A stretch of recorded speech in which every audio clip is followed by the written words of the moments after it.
Olá, estamos abrindo mais um painel regional. Você acompanha a gente diariamente a partir da 1h30 da tarde, programa sempre ao vivo, né, com as personalidades da região, as figuras importantes aqui do país e que debatem junto com você as nossas pautas, né, os assuntos importantes, os temas que fazem o dia a dia aqui da nossa Baixada Santista e, claro, os assuntos de interesse nacional também. O telefone está sempre aberto, o telefone da nossa produção para você entrar em contato aqui com a gente, enviar sua pergunta, o seu comentário, questionar aqui os nossos convidados, 3014 5281, à sua disposição. E o nosso espaço importante pelas redes sociais, também para você participar conosco, para enviar sua mensagem, o facebook.com/painel regional TV.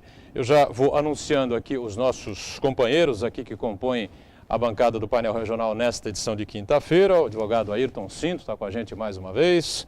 Nosso César Antelo, especialista em mercado imobiliário, mais uma vez participa com a gente. E aqui à minha direita, satisfação recebendo também o Marco Santana, companheiro jornalista, editor adjunto do Jornal da Orla. E a gente já, evidentemente, na abertura do programa, como fazemos todos os dias, né? Vamos dando aqui as manchetes dos parceiros do painel regional. Está aqui o Jornal da Orla, circulando aqui pela cidade de Santos, por toda a região nesta quinta-feira. O formato é o tabloide, pessoas no lugar dos veículos. É a manchete do jornal com as pessoas circulando pela Orla da Praia aqui a Orla da Praia de São Vicente que eu vejo aqui, né, o meu cara? Rio de Janeiro. É, do Rio de Janeiro, tá certo. Muito bem. Orla do Rio, aqui o Hotel Windsor, né? Verdade, legal. Acontece no Rio todo final de semana, né? E há uma possibilidade de acontecer isso igualmente aqui em Santos. Ayrton recebe uma edição, passa para o nosso César Antelo e o Marco Santana confere aí se está certinha a manchete que ele ajudou a fazer ou fez, né, de próprio punho. Está aqui o Diário do Litoral, DL, que circula pela cidade e pela região nesta quinta-feira, parceiro aqui do nosso painel regional. E a manchete, operação da polícia prende 70 na região. A ação ocorreu em Santos, São Vicente, Praia Grande, Cubatão, Bertioga e Guarujá. Cerca de 15 quilos de drogas foram apreendidos e uma série de outros crimes também acabaram sendo desvendados, né? Eu passo aqui ao Ayrton Cinto também o DL e ao César Antelo. O nosso Marco Santana recebe também a edição de hoje do Jornal Diário do Litoral. Essas 70 prisões aí, 15 delas foram... pessoas foram pegas em flagrante, né? E outras 60, quase 55, 56 aí foram pegas já com um mandado de prisão, né? As pessoas estavam aí fugidas, né? E acabaram sendo detidas nessa operação, esse arrastão aí, que a gente pode chamar assim, produzido pela Polícia Civil aqui na Baixada Santista. Ayrton Cinto, olá, obrigado pela presença mais uma vez com a gente. Tudo bem, Ayrton? Tudo bem, Edgar, eu que agradeço. Um grande abraço a Ione, Santana, você, Edgar. Aqui é o amigo César, mais uma vez, satisfação de estar com vocês aqui para a gente bater um papo sobre nossa região, as nossas cidades aqui vizinhas, principalmente Guarujá e Vicente de Carvalho. Muito bem. César Antelo, obrigado pela presença também. Obrigado, Edgar, obrigado. É um prazer estar nessa bancada maravilhosa aqui. A conversa hoje eu acho que pega fogo um pouquinho, né, Edgar, que... A semana foi uma semana bem tumultuada, uma semana bem diferente do nosso cotidiano habitual aqui na Baixada. Perfeito. Marco Santana, mais uma vez com a gente. Tudo bem, Santana? Tudo bem, é um prazer e um privilégio de participar do painel. Boa tarde quem nos acompanha ao vivo no painel regional e boa noite quem nos acompanha na reprise. Muito bem. Boa noite para você que está na reprise também, bem lembrado pelo nosso Marco Santana. E você que está acompanhando ao vivo, tem o 3014 5281 para ligar para a gente. Nosso espaço pelas redes sociais, facebook.com/painel regional TV. Estamos online pelo site da TV Santa Cecília, basta você clicar lá no ícone painel regional e confere a gente em tempo real. Lembrando que o programa encerrado vai para o YouTube, você revê, como quiser, os melhores trechos ou o programa por inteiro. E quem está sempre atento às suas participações e a tudo que é produzido pela nossa equipe é a Ione Furukawa. Tudo bem, Ione? Olá, boa tarde, Boturão, boa tarde, César, doutora Ayrton, Marco Santana e a você aí de casa que está nos acompanhando nesta tarde de quinta-feira. O Facebook aqui já está aberto esperando a sua participação com a gente. São dúvidas, críticas, sugestões, perguntas, aqui a nossa bancada democrática. E também a nossa produção te espera através do telefone. Muito bem. Uma série de questões para a gente falar, não é? Os movimentos estão acontecendo dos sem-teto por toda a região, pelo país inteiro. O Guarujá tem um déficit habitacional muito grave, muito preocupante. O Ayrton está aqui para analisar isso com profundidade aqui com os companheiros com o César e com o Santana também, não é? Mas não dá para a gente deixar passar em branco sem a gente comentar aqui com a bancada, não é? O que aconteceu ontem em Brasília, né? Realmente foi uma situação inimaginável, né? Um ministro da Educação, imagino eu que já sabendo, né, de antemão o que estava fazendo, que iria derrubá-lo do cargo, né? Claro. Lembrando que ele deu uma declaração alguns dias antes, né, numa rádio no Pará, se não estou enganado, né, dizendo que o Congresso Nacional tinha lá 400 achacadores querendo tomar cargos da presidente, enfim, e ela tentando segurar essa coisa no pulso firme, na unha, né, e isso estava gerando uma crise entre o Executivo e o Poder Legislativo e o Congresso, né. Ele foi para o Congresso, se desculpou talvez por ter sido grosseiro, mas não tirou uma palavra daquilo que disse, né. Depois acabou gerando um confronto entre o Cid Gomes e o presidente da Câmara, o deputado Eduardo Cunha, do PMDB. Né? O Cid Gomes, ex-governador e agora ex-ministro também, né? Ex-governador do Ceará, ex-ministro da Educação, detonou o presidente da Casa, detonou alguns deputados, detonou o PMDB, dizendo que o partido está tentando arrancar ministérios a todo custo da presidente da República. Depois foi ao Palácio do Planalto, se encontrou com a presidente, em alguns minutos já estava fora do cargo e Eduardo Cunha, na Câmara, né, como presidente da Câmara, teve o prazer, lógico, pessoal, né, de anunciar a todos a saída de Cid Gomes. E aí, Ayrton, que confusão toda foi essa aí, não? Quem perde com tudo isso, mais uma vez, fica mais enfraquecida ainda, Edgar, e mesa, e telespectadores, é a presidente Dilma. É o governo se viu numa situação aí muito complicada nessa articulação política. O ministro de Estado, ministro da Educação, falou o que falou, como você disse, a respeito de que a maioria dos deputados que são da base governista estão lá para roer o osso, para tomar cada vez mais cargos, ministérios e empregos a favor de seus amigos, de seus, sei lá, cidadãos. Apaniguados, exatamente. Sei lá o que temos. Ele na verdade, foi muito grave o que ele falou, mas não sei se ele foi mal educado, não. Ele falou, na verdade, o que muita gente gostaria de ter falado lá no plenário da Câmara. Alguns não falaram porque não tem oportunidade, outros não falam porque não tem coragem mesmo. Ele falou uma absoluta verdade. A política fisiologista que se instalou no país há alguns anos, depois aí da quebra da ditadura, né, do regime militar, com essa sensação de democracia que a liberdade começou a beirar a libertinagem, os partidos se sentiram donos do país e começaram a negociar. Prova disso, do que eu estou falando, é o que está acontecendo, aconteceu e vem acontecendo na Petrobras. O que vem à tona agora é o fatiamento das diretorias e gerências da Petrobras para as mãos dos partidos que, utilizando a sua influência, mandava superfaturar contratos para pegar sobra desse dinheiro, alguns particular, né, botar no seu bolso, e outros mandarem para os seus próprios partidos para fortalecerem esses mesmos partidos e candidatos nas eleições. Ele não falou nenhuma mentira, tanto que ele foi questionado de forma até envergonhada por alguns deputados. O próprio presidente da Câmara, o Cunha, ficou numa situação muito ruim, ficou feio para ele, principalmente quando ele mandou cortar o som do microfone do Cid Gomes, dizendo que estava sendo chamado de palhaço por um outro deputado. Ele queria se defender, ele estava no parlamento, numa democracia, um ministro de Estado, ainda que estivesse ali falando, criando situação de embaraço para aquele poder, que é o poder ali legislativo, representado pelo Eduardo Cunha, ele teria que, obrigatoriamente, ter o direito de se defender e continuar falando.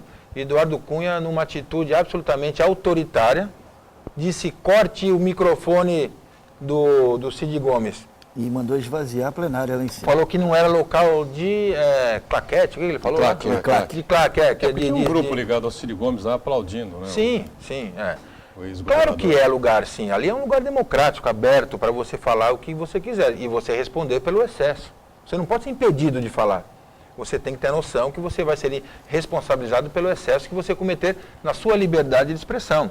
E quando ele mandou cortar, ele fez até assim esse sinal, o microfone do Cid Gomes, aí caiu por terra qualquer noção aí que poderia ter de um embate democrático a respeito de uma questão grave, que é uma verdade. A maioria dos deputados federais na nossa Câmara, e principalmente aqueles que estão ligados ao governo, estão lá como achacadores Sim, achacadores no sentido político. Ninguém coloca um revólver lá, ninguém mostra uma foto mais íntima de um ministro ou da presidente Dilma e fala, me dá dinheiro senão eu vou para a imprensa. Não. Ou você me dá outro cargo, a gente sabe disso, vamos falar real, sem hipocrisia. Ou você me dá mais cargos, me dá mais um ministério, ou senão não vai votar, você já está numa situação ruim. Então a gente vai ter que cuidar de você, presidente Dilma. Ele falou absoluta verdade e em 90% da fala dele ele me representou como eleitor, não como político, como eleitor. Porque ele passou um sabão na cara dos deputados que estão hoje ligados ao governo, mas não se posicionam como governo. Se você é palmeirense, você é palmeirense. Se você é corintiano, você é corintiano. Foi isso que ele quis dizer. Não dá para você vestir a camisa de um time e torcer para o seu time ir mal para você pedir para aumentar o seu salário. Que é que muitos deputados, inclusive da base governista, na sua maioria que é PT e o próprio MDB, estão fazendo com a Dilma. A Dilma está refém desse sistema fisiologista que ontem foi jogado na mídia pelo Cid Gomes. Teve coragem, se excedeu em poucos momentos, mas no geral falou a absoluta verdade. Perfeito. César Antelo, o que pensa de tudo isso e acredita nesse processo que o presidente da Câmara disse que vai abrir contra o Cid Gomes, não? O processo eu acredito que ele vai abrir mesmo, até porque ele tem que dar uma satisfação para os eleitores dele, ele não pode ficar de refém e de vítima de uma situação bizonha, como a que nós assistimos ontem no Congresso Nacional. O que eu vejo de tudo isso é que cada dia que passa, cada dia que um novo escândalo, seja político, econômico, financeiro, o que seja, vem à tona no nosso país, eu me sinto um pouco envergonhado. Eu com 51 anos de idade, casado, pai de 2 filhas, eu não sei, eu acho que eu falhei como cidadão para deixar um país melhor para minhas filhas. Talvez, com muita sorte, minhas filhas possam trabalhar para deixar um país melhor para os meus netos. Eu não me conformo. Essa gente toda que lá está, em todos os níveis de política brasileira, municipal, estadual, federal, não me representam. Não me representam em nada. Eu sou filho de pais professores com muito orgulho. Trabalhavam de manhã, de tarde, de noite e no final de semana corrigiam prova para sustentar os 3 filhos, para dar educação aos 3 filhos. Então, não é falta de oportunidades. Não é falta de emprego. Emprego tem. E se não tem emprego, tem trabalho. O que está acontecendo hoje é que todo mundo quer se locupletar da coisa pública. E antes, era pouco. Sempre existiu corrupção. Estava conversando fora do ar aqui com a Ayrton. Dom Sardinha, quando chegou e descobriu o Brasil, o primeiro ato de corrupção foi dar um espelho para não ser atacado pelos índios. Agora, gente, aonde nós vamos caminhar? Qual é a causa disso tudo? Nós estamos atacando efeito. A causa ninguém fala.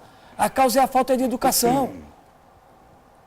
Não tem educação. Ninguém mais cresce com ética. Ética faz parte da educação. Ninguém mais cresce com conceitos de família, de moralidade. Hoje está tudo ao contrário. As novelas que nós assistimos são bons exemplos demais para tornar tudo torpe na sociedade brasileira. Quer dizer, a coisa perdeu o caminho. Então, esse meu desabafo, essa minha desesperança, ela vem porque esse ano vai ser um ano muito mais difícil do que nós já passamos até agora. É um ano onde nós estamos perdendo liderança, nós estamos perdendo referência, nós estamos sem sinal para que lado da bússola nós vamos seguir. E quando a gente fica assim, olha, para se instalar uma convulsão social não vai faltar muito. Marco Santana, sempre atento a essas questões todas que envolvem a região, que envolvem o país. Acompanhou também essa coisa, embate, debate, essa confusão toda no Congresso. O que pensa disso? Cada vez mais a cena política brasileira vira circo, né?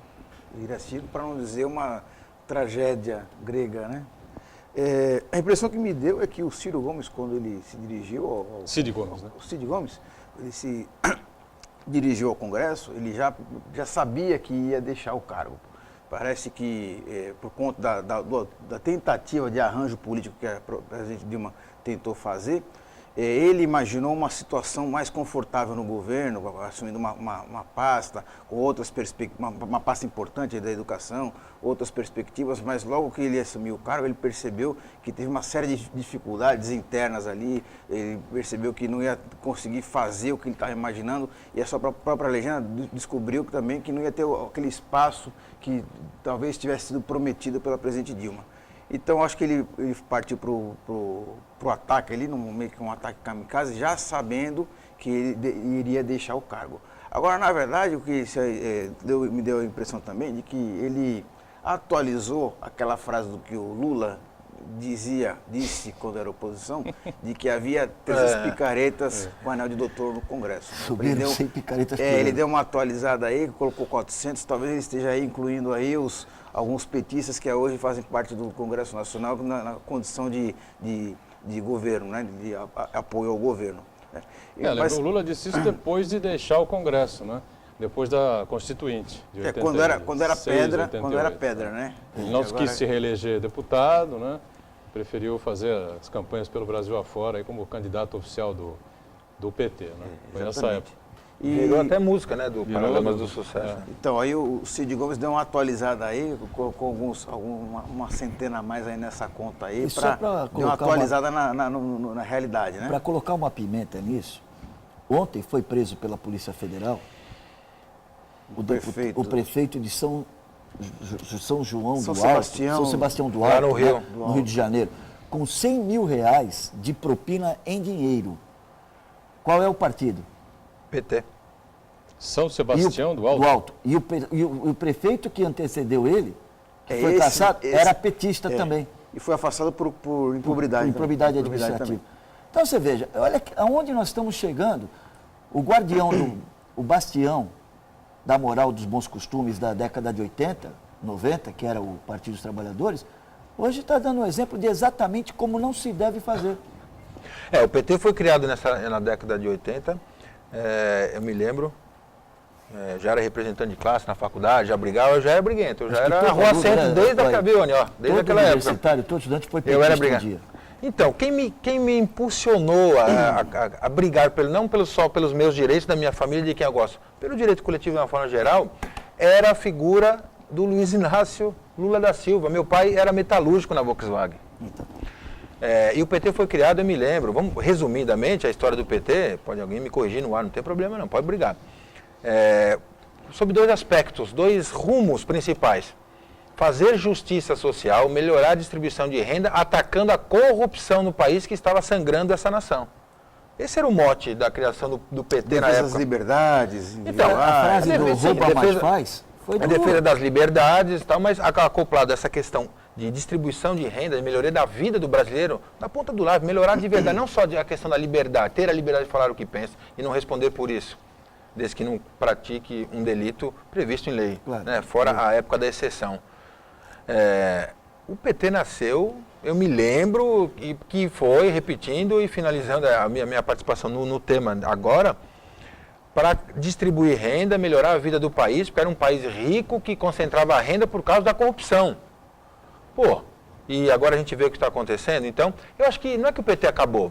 O PT está com uma chance de ouro na mão de retomar a sua história, limpar, né, fazer uma hemodiálise ética e moral nas suas entranhas e continuar com a sua bandeira aí de lutar por um país mais justo socialmente, se é o que pretende. Quem era bom, saiu. Cristóvão Buarque, por exemplo. Não, muitos saíram, né? Muitos saíram. Não só aquele... Não tiveram mais a visibilidade não que só tinham antes, né? os detentores de mandatos, muitos militantes antigos que foram presos, torturados por essa ideia de defender a liberdade pelo partidão na época. Eu conheço algumas pessoas, inclusive da minha família. Sim. Passaram para o PT quando o PT virou partido grande e passou para a legalidade efetivamente, e se desfiliaram quando efetivamente percebeu que a corrupção estava tomando conta. Ou eu estou enganado, Santana? Esse desencanto com o PT aí, me ilumine. Isso aí se refletiu agora na pesquisa que o Datafolha divulgou na segunda-feira, em relação ao índice de rejeição da presidente Dilma. que chegou a um índice histórico de 62%. É. Quer dizer, aquela tese definida pelos petistas, né, de que o país está rachado e quem participou das manifestações era apenas quem votou no Aécio Neves, essa tese aí caiu por terra. Porque uma boa parte das pessoas aí, uma boa parte realmente, sim, a grande maioria das pessoas que participaram dos atos são realmente militantes do PSDB, pessoas que votaram no Aécio Neves, estão completamente descontentes desde antes da eleição, descontentes com o PT. Agora, uma parcela significativa aí, que é o fiel da balança, são pessoas que até acreditavam no ideal, nas teses definidas pelo PT, e agora se veem desenganadas, com aumento de tarifas públicas, aumento de juros, denúncias de corrupção e uma série de outras imperícias na prática da gestão federal. Muito bem. Agora, uma perguntinha política, não é? Essa cena toda criada pelo Cid Gomes, né? Cid Gomes foi prefeito, né, de Sobral, se não estou enganado, né? Sim. Sobral, no Ceará, foi governador do estado, né? Foi deputado, né? Deputado estadual, pelo menos, eu tenho certeza que ele foi. É irmão do Ciro Gomes, né? Que foi a mesma carreira. O Ciro foi prefeito de Fortaleza, foi governador do estado, foi ministro, né? Então, evidentemente que o Cid Gomes não ia para o Congresso Nacional, né, sem um script desenhado para ele se utilizar desse script perante aos deputados. Evidentemente que ele não ia fazer isso, né? O Ayrton colocou muito bem, né? Muita gente gostaria de dizer na Câmara, no Congresso, tudo aquilo que o Cid Gomes disse.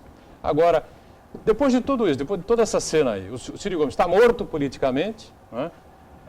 E o PROS vai ser um partido que vai ficar jogado às traças no Congresso, ou, de repente, surge aí uma nova liderança, tenta surgir é possível que esteja surgindo uma nova liderança nacional, de repente até para disputar uma eleição em 2018. Vamos falar daqui a pouquinho, vamos sair para um rápido intervalo, estouramos aqui de muito esse primeiro bloco. Só uma informação importante da Prefeitura de Santos, na data seguinte, após a celebração do Dia Internacional do Consumidor, o Procon Santos colocou o seu portal de internet no ar. O endereço é o www.procon.santos.sp.gov.br. Entre as novidades, o site traz o registro de reclamações a qualquer hora e lugar, né? Utilidade que é inédita em todo o estado de São Paulo. O site também disponibiliza o ranking das empresas com maior reclamação.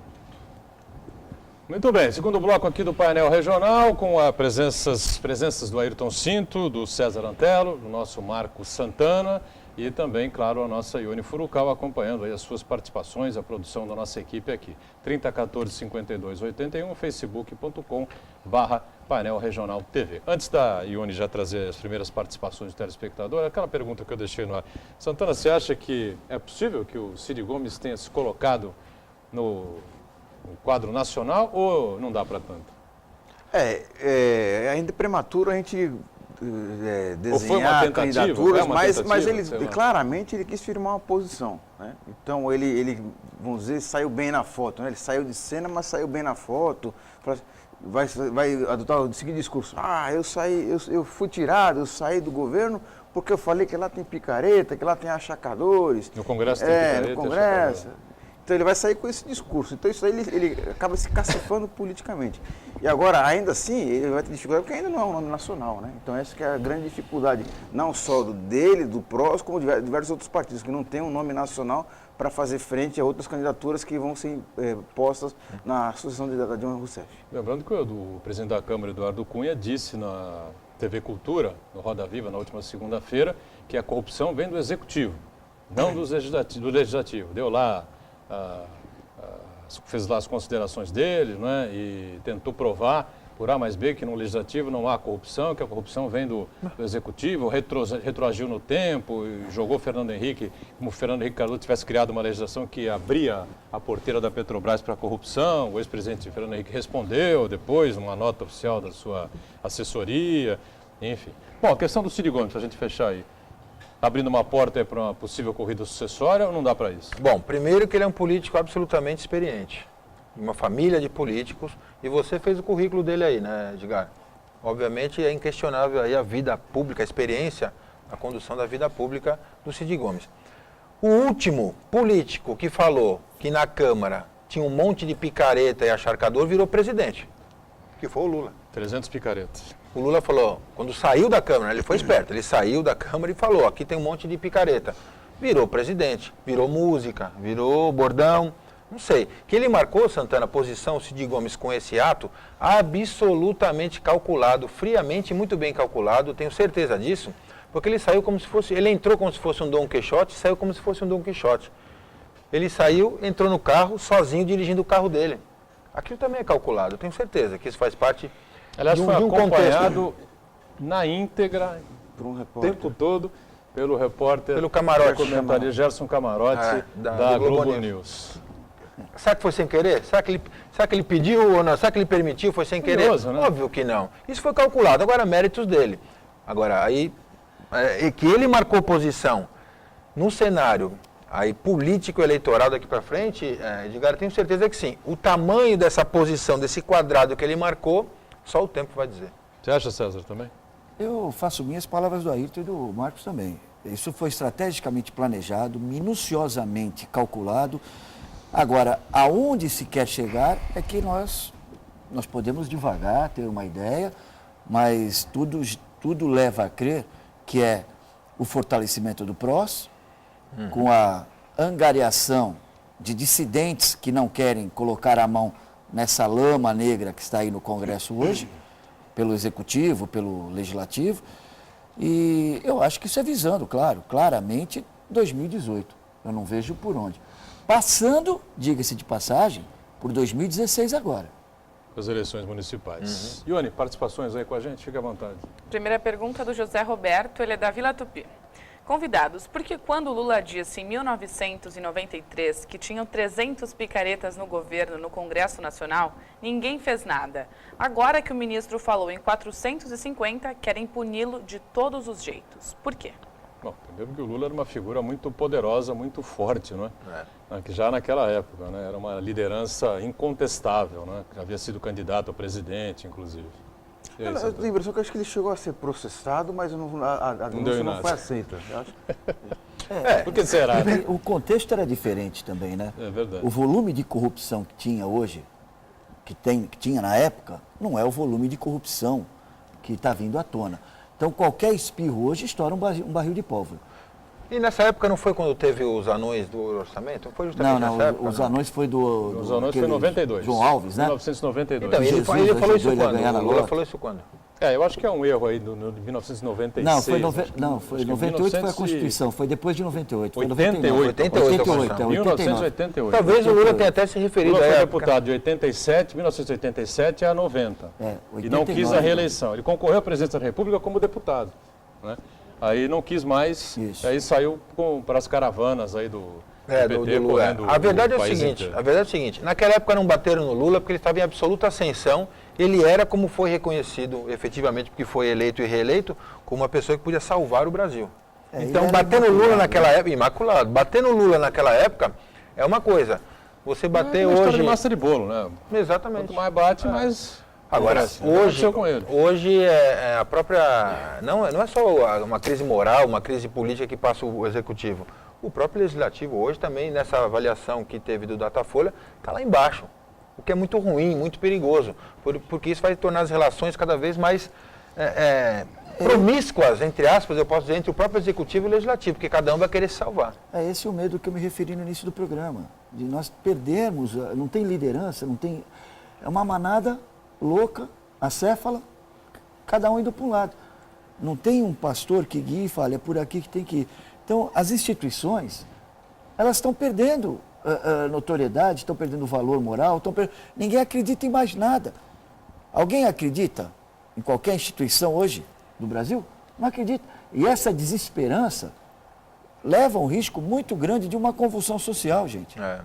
Muito bem. Ione, mais alguma participação aqui sobre esse assunto? Não? A Maria José do Boqueirão. César Antelo, sem políticos e partidos, você acha que em Santos e em geral o que precisa antes da reforma política é a reforma do ser humano? Uma boa pergunta. Né? Como é o nome dela? Perdão? Maria José. Maria José, é verdade. Eu acho que a reforma do ser humano, isso é uma boa, eu vou adotar a reforma do ser humano. O ser humano, ele passa pela reforma do entendimento qual é o papel dele nessa passagem que nós estamos aqui. Nós sabemos o dia que nascemos, não sabemos o dia que nós vamos embora, então é uma passagem. O que nós estamos fazendo aqui? Qual é o legado que nós vamos deixar para o nosso semelhante, para os nossos familiares, para os entes queridos que nós amamos? Nós temos que deixar algo de bom, no mínimo bons exemplos. E isso nós perdemos, porque antigamente, eu me lembro, na época de meu avô, de meus pais, o ser humano valia pelo que ele era.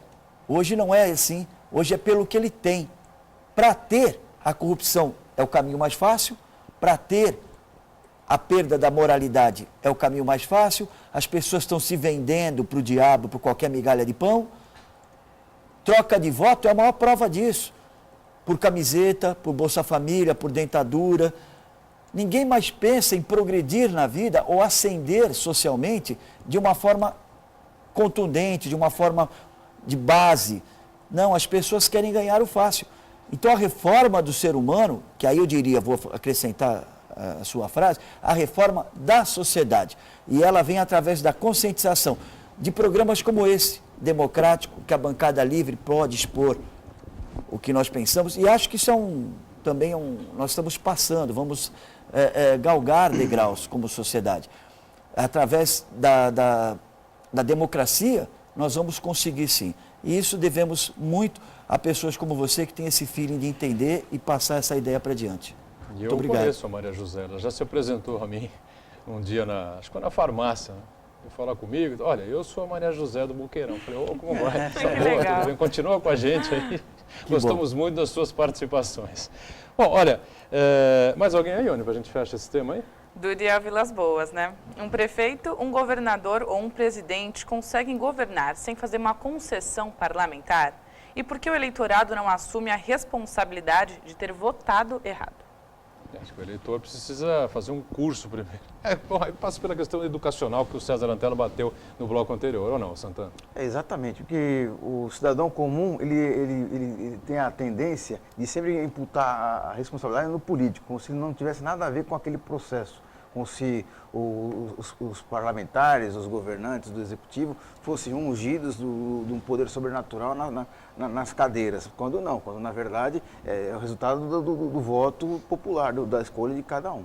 E aí, isso me leva a refletir também sobre, nós estamos aqui discutindo corrupção no poder público, mas muitas vezes passa despercebido as pequenas corrupções cotidianas. É a pessoa que estaciona na vaga de deficiente porque é só um minutinho, a pessoa que molha a mão do guarda para não tomar multa, a pessoa que compra uma camisa da seleção falsificada para ir na manifestação e assim por diante. Então eu acho que cabe a cada cidadão fazer uma reflexão, destacar os valores humanos, né? Investir muito na educação. Outro dia eu estava lendo um artigo justamente sobre esse tema, sobre as pequenas corrupções, e aquele Mário Sérgio Cortella, ele falava o seguinte: poxa vida, na escola temos aula de literatura, de história, de geografia, mas não temos aula de ética. Quer dizer, a pessoa tem mais aulas sobre citologia de biologia do que sobre valores éticos. Então, quer dizer, passa por uma mudança na estrutura educacional, na incursão dos valores humanos, para a gente começar a mudar esse quadro e alcançar patamares que outras sociedades, como as sociedades europeias, na Noruega, Suécia, em que a percepção da corrupção, a ação do cidadão comum é muito mais ética do que em países latino-americanos. Muito bem, bem colocado. O César Antelo falou no começo do programa, no primeiro bloco, que a semana foi diferente, foi quente aqui na região, enfim, tivemos as manifestações pelo Brasil afora no último domingo. Nós vamos acompanhando e temos acompanhado também protestos dos movimentos dos trabalhadores sem teto, né, o MTST, por vários pontos aí do país. Ontem, várias manifestações em São Paulo, enfim, né, paralisações de ruas e avenidas, que se estendeu até por algumas rodovias. E essa questão do sem-teto nos pega muito aqui pela região metropolitana, né? Guarujá, por exemplo, que o Ayrton Cinto atua muito por lá, né, até na área política, é um dos exemplos claros disso, não, Ayrton? Nosso déficit ainda é muito alto, né? É um exemplo triste, claro, preocupante, déficit muito alto. Hoje, segundo nossos estudos, nossas pesquisas, alcança aí talvez 20 mil, um pouco mais, de 20 mil moradias, porque nós temos 100 mil moradores, só em Guarujá e Vicente de Carvalho. Moradias. 20 mil unidades habitacionais populares, eu digo. Por quê? Porque nós temos, dos 300 mil habitantes da nossa cidade, da Pérola do Atlântico, 100 mil 100 mil ou moram em morro, ou no mangue, ou numa palafita, ou numa área sem regularização fundiária e muitas vezes em áreas invadidas, áreas particulares que são invadidas por essa população. Haja vista o caso gravíssimo que está em ebulição, que é o pessoal lá da Vila Nova. Vila Nova é um bairro que eles mesmos, os moradores auto-intitularam, autonomearam como Vila Nova, como se fosse uma vila nova, né? Um lugar novo para eles morarem. São quase 4 mil pessoas que eu conheço profundamente. Eu fui procurado há cerca de 6 meses, já comentamos isso aqui. Nós organizamos essa população, fizemos reuniões com os proprietários, procurei falar com o juiz de direito e falei efetivamente onde correm as ações de reintegração. Procuramos os proprietários, fizemos reuniões aqui em Santos, alguns são dos proprietários dessas áreas são aqui de Santos. Na verdade, eu vou falar, é a Coop Real, que nos atendeu muito bem, tem o seu interesse, nós temos que preservar, defender o direito de propriedade desses donos de área. Eu sou absolutamente contra a invasão de área, sou legalista pela aplicação da lei. Agora, eu pedi para o juiz nessa primeira audiência, lá da primeira vara civil, onde corre uma das reintegrações de posse e manutenção de algumas, posse e propriedade, obviamente, para que chamasse a Prefeitura do Guarujá, porque só ela, a Prefeitura do Guarujá, tem condições de buscar uma solução social para esse passivo. Nós não vamos discutir a questão, não estamos discutindo a propriedade, até porque nós fizemos a proposta de compra por essa população frente aos proprietários originais. Eles não querem vender. E eu, em audiência, falei diretamente, olhando nos olhos dos representantes da Secretaria de Habitação do Guarujá, que havia 2 coisas a serem feitas.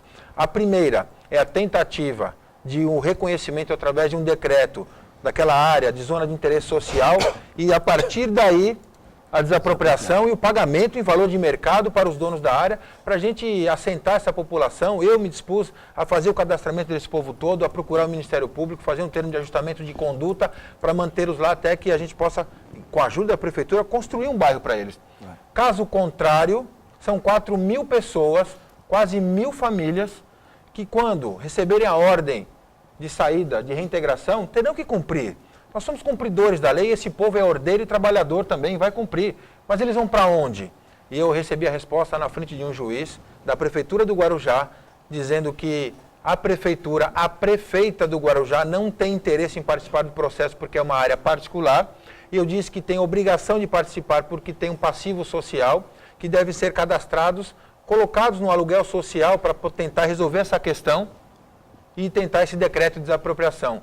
A resposta foi dura, reta, seca, gelada, não. Eu não consigo entender o motivo pelo qual a Prefeitura do Guarujá não quer pelo menos tentar resolver com o apoio do Governo do Estado, com o apoio do Governo Federal, através do CDHU do Governo do Estado. Tenho certeza que o Geraldo Alckmin gostaria de ajudar nisso e tenho certeza também que a Presidente Dilma gostaria de ajudar através do Minha Casa Minha Vida. Mas a Prefeitura do Guarujá está dando as costas para esse povo, nós não vamos dar as costas para esse povo. Vamos fazer então um rápido intervalo. Na volta a gente segue aí nesse tema, questão habitacional bastante complexa, difícil, né? Um déficit grande na região, especialmente aqui, a gente falando de Guarujá. Voltamos já. Muito bem, estamos voltando aqui no terceiro bloco desta edição do Painel Regional, com o Ayrton Cinto, com o nosso César Antelo, participação também do Marcos Santana e a Ione Furukawa, atenta aí às perguntas, às opiniões, os questionamentos aí dos telespectadores. Daqui a pouquinho a gente volta com a Ione, né? Bom, essa questão imobiliária no Guarujá, algo a avaliar ainda mais, Ayrton, com relação à Vila Nova? O Santana e o César ficam à vontade também para algum tipo de comentário ou questionamento? Eu vou pontuar rapidamente. A questão é a seguinte: existem 2 ações de reintegração de posses já distribuídas em andamento. Eu mesmo já apresentei a liderança lá da comunidade para o juiz de direito. Nós estamos tentando um acordo para deslocar esse povo dessa primeira ação, essa população, crianças, adolescentes, idosos, cadeirantes, pessoas doentes. Nós estamos cadastrando todos. Aliás, papel que deveria ser feito pela Prefeitura do Guarujá está sendo feito por nós, para cuidar um pouco. Porque a questão não é só essa população. Quando eu defendo a melhoria uma solução para esse problema, eu não estou defendendo só esse povo. Eu estou tentando evitar mais favelização na nossa cidade.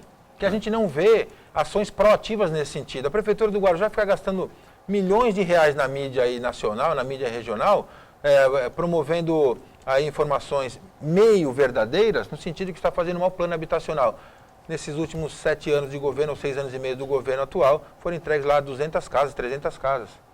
Então, onde está o ataque efetivo, eficiente, racional e rápido para debelar esse problema habitacional de 100 mil pessoas. Então, eu estou à frente desses processos, em franco acordo, peito aberto com o Poder Judiciário, o Ministério Público, eu pedi para que os autos fossem remetidos ao Ministério Público, porque precisa da intervenção do promotor de justiça, porque tem gente em situação vulnerável, e o promotor tem que atuar nesse sentido, e nós estamos também, de forma conciliatória, tentando aí uma solução junto aos proprietários. O que eu lamento é que o juiz está tentando, o promotor está tentando, o Ayrton Cinto está tentando, os proprietários estão nos recebendo e a Prefeitura Municipal de Guarujá diz que não tem nada a fazer nesse processo, dando as costas para 1.000 famílias, 4.000 pessoas. Essa é a situação pontual, infelizmente, nesse sentido.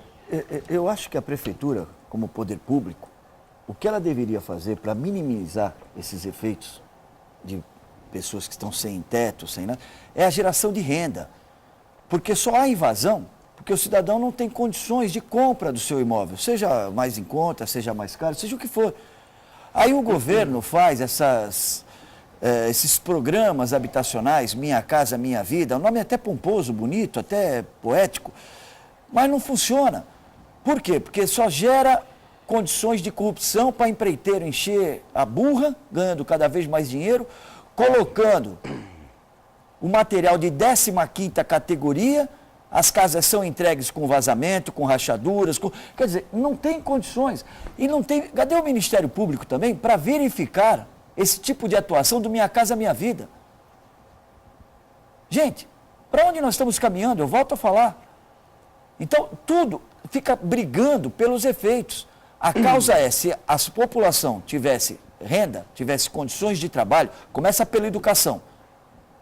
Ganhou capacidade técnica, vai trabalhar. Trabalhou, tem renda, compra seu imóvel. Então, tem que começar a mudar a roda, a estrutura da sociedade.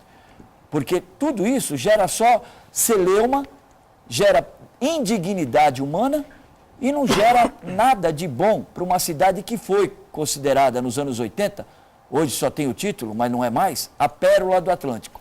Ou estou errado? Está certíssimo. Essa é a nossa luta, para que volte a ostentar aí de fato, não só de direito, o título de pérola. Santana, pois não. Eu acho que a questão habitacional, a carência, né, a falta de habitações em Guarujá é apenas uma face de um quadro muito mais grave, que o Guarujá tem carências em diversas outras áreas, na educação, na saúde. Não tem dúvida. Saúde, então, é um tem absurdo. O problema mais sério, mais grave que eu vejo em Guarujá é a falta de perspectivas dos jovens, que hoje eles não têm um ensino qualificado, um ensino profissional, uma qualificação, não tem emprego, e falta essa perspectiva do que vai acontecer para eles no futuro. Então, enquanto os governos, seja municipal, estadual, federal, em conjunto, não resolverem essa questão, o Guarujá vai continuar patinando, vamos continuar vendo esses problemas ad infinitum, e também vamos continuar vendo manchetes de jornal, um caso de violência, envolvendo os jovens infratores. Ione Furukawa, sempre atenta aí às participações dos nossos telespectadores aqui no painel, pois não? Pergunta da Carmen do Boqueirão. Doutora Ayrton, você que luta tanto por Guarujá, quais seriam as principais e primeiras melhorias feitas por você na cidade? E agora a pergunta que não quer calar. Sairá como candidato a prefeito no ano que vem? Não. Não, a questão eu sou a Carmen, né? Isso. Dona Carmen, e todos os telespectadores e a nossa bancada, e todos aqueles meus amigos e amigas e conhecedores do trabalho do Ayrton Cinto no Guarujá e Vicente de Carvalho. Já são 12 anos trabalhando nessas questões, defendendo principalmente direito ao acesso à saúde pública decente, como você mencionou que tem outros problemas no Guarujá. A verdade é que nós temos que passar a limpo a estrutura administrativa do Guarujá, da Prefeitura do Guarujá. Primeiro, para começar a sobrar dinheiro para investir onde deve, a gente precisa diminuir os cargos comissionados, valorizar o funcionalismo público. Se tem alguém que merece ganhar mais, porque tem expertise, porque tem conhecimento, pode melhorar seu atendimento para a população e, consequentemente, melhorar a estrutura da cidade, é o funcionário público municipal de carreira. Nós temos hoje mais de 500 cargos políticos na cidade de Guarujá, que beira 40 milhões de reais por ano na nossa folha. Começa por essa limpeza ética e moral na estrutura administrativa, Carmen. E outra questão, os contratos na área da saúde, que eu acompanho há muito tempo, no Guarujá é uma vergonha. O desperdício que acontece com os insumos e a contratação e pagamento de hora extra para médico que não trabalha é uma vergonha. É preciso também eleger vereadores que sejam comprometidos com a cidade antes de ser comprometido com ele e com a família dele próprio. Ser vereador, Carmen, não é emprego. O candidato a vereador, a presença do vereador de uma Câmara Municipal estruturada, bem formada, é imprescindível para a gente devolver para o Guarujá o título, de fato, de Pérola do Atlântico. Reformar totalmente toda a visão administrativa da cidade é o primeiro passo que não só eu, ou qualquer outro candidato, ou qualquer outro prefeito, qualquer pessoa que sente lá na cadeira no dia 2 de janeiro de 2017, tem que enxergar e ver a prioridade, diferenciar o que é necessidade e o que é prioridade. Guarujá tem todas as necessidades de todas as cidades, mas nós temos prioridades. Melhorar a condição, por exemplo, do transporte público, trazer um Senai. Nós temos uma juventude lá desamparada. Por que nos últimos 10 anos nenhum prefeito anterior e atual prefeito não trouxe um Senai grande, não 2 salas lá no 1º de maio? Preparar essa juventude e colocar o Guarujá na sua vocação. Vicente de Carvalho, vocação comércio e porto. E, efetivamente, Guarujá, a sua vocação turística. Nós não vemos um evento turístico na cidade de Guarujá. Tem muita coisa para fazer. Se eu fosse falar tudo, ficaríamos aqui uns 3 programas. Mas começa por aí, Carmen. Muito bem. Olha que o dia 2 de janeiro de 2017 já esteve mais longe do que está hoje, hein? Ione, fique atento, fique à vontade aí com os nossos participantes aqui no painel regional. Pergunta da Cleide da Vila Nova. Convidados, vocês acham que esse atraso nas obras do VLT são por falta de planejamento ou golpe político para as próximas eleições? Marco Santana, o que você acha dessa coisa aí? É uma queda de braço, né, entre o Ministério Público... Na verdade, é uma questão difícil de entender, na verdade. Até mesmo do meio ambiente e o governo do Estado. Parece que houve uma mudança no projeto inicial apresentado ao Ministério Público do Meio Ambiente e eles entraram com uma ação e o juiz decidiu que realmente a MTU, o governo do Estado, deixou de seguir o projeto original. Agora, quem perde com tudo isso é a população. É a cidade, as duas cidades. Que via uma perspectiva de melhora no transporte coletivo e vamos ter que aguardar mais alguns capítulos dessa triste novela aí. E fica a obra lá parada, né, sem a gente poder prosseguir. Talvez o Ministério Público tenha lá as suas razões, né, a MTU tem as razões dela também, mas a verdade é essa, né, a obra parada, não avança, não anda. E a gente, São Vicente principalmente, né? A parte de São Vicente já adiantou bastante, é praticamente resolvida, né? Falta o nosso aqui em Santos, né? Eu tenho um cheirinho de que existe um manancial de política nisso. As eleições municipais estão chegando, se aproximam e atrasa um pouquinho, de repente, num passe de mágica, o primeiro vagão faz aí, anda os primeiros 500 metros e assim a coisa vai andando, nosso país vai andando, a nossa região vai andando. Eu acho que, do jeito que está indo, eu não vejo muito futuro, não. Até porque o projeto já foi errado. A meu ver, projeto VLT, veículo leve subtrilho, eu acho que já não seria o principal. Tinha um senhor em Santos, Anuar Assad Davi. Isso. Há mais de 10 ou 15 anos atrás, mais até, ele já falava do monotrilho. Monorail. Esse sim seria o grande projeto para a cidade. Que ia por cima, né? Por Era aéreo. Exatamente. Mas forças ocultas, como diria o nosso saudoso Jânio Quadro, impediram que fosse tocado o projeto como no original era proposto, à época. A princípio fala-se no custo, né? Que o custo é bem mais alto e tal, se você fosse fazer por vias aéreas. Eu não tenho essa informação. O custo eu acho que a gente vai ter que ver quanto fica o VLT depois, no final. Muito bem. Ione, mais participações conosco? Pergunta do Custódio Fernandes. Onde estão os princípios morais da família, sendo que mostram na TV 2 mulheres se beijando? O que vocês estão achando da postura da TV brasileira atual? Tá, aí é uma situação, veja bem, a posição, mas é ele que está preferência sexual das pessoas, a gente não tem que discutir. A outra situação é a seguinte, se você não gosta do que está sendo apresentado em determinado canal, você tem o controle remoto na mão para pode simplesmente mudar de canal e resolver o seu problema, né? Eu acho que é mais ou menos por aí. A verdade é o seguinte, ele tem todo... Talvez tenha chocado um pouco, o que também eu fiquei um pouco impressionado com aquilo que eu vi, não é? Com a Fernanda Montenegro e Natália Timber, né? Duas grandes estrelas, dois monstros sagrados da TV brasileira, né? Do teatro, do cinema, especialmente Fernanda Montenegro, que disputou um Oscar, né? Que, na minha opinião, devia ter vencido, né? E ali fazendo o papel de um casal homossexual feminino, né? De idosas, e dando um beijo e tal, não sei o que, uma coisa realmente diferente. Mas hoje em dia você está cheio de casais homoafetivos e homoafetivas, né? O que você vai fazer? Tá com a verdade é a seguinte, você tem razão. A sociedade é essa. Como é o nome do nosso telespectador? Custódio Fernandes. Custódio e Fernandes? Não, Custódio Fernandes. O que devia se discutir, talvez, seria o seguinte, né? É que o negro continua, não é, sendo o motorista. O negro continua, a negra continua sendo a empregada doméstica, serviçal. Então, o negro continua nesse... Exatamente, parece combinado. Essa hipocrisia que eu ia comentar agora, que você falou, é exatamente isso. O problema do casal, o problema, não tem nada a ver. Eu acho que o Custódio, o que ele quis dizer, se me permita uma analogia rápida, são os padrões morais da família. A família natural, Deus fez dois sexos, o masculino e o feminino. Natural, daí que sai... Cuidado com a palavra natural. Natural. O natural é isso. Quando você... Perdão, eu estou falando, não é meu pensamento, estou falando o que eu entendi da posição dele. A família natural, ela é composta por um marido e mulher e aí vem os filhos. Sim. Isso é o natural.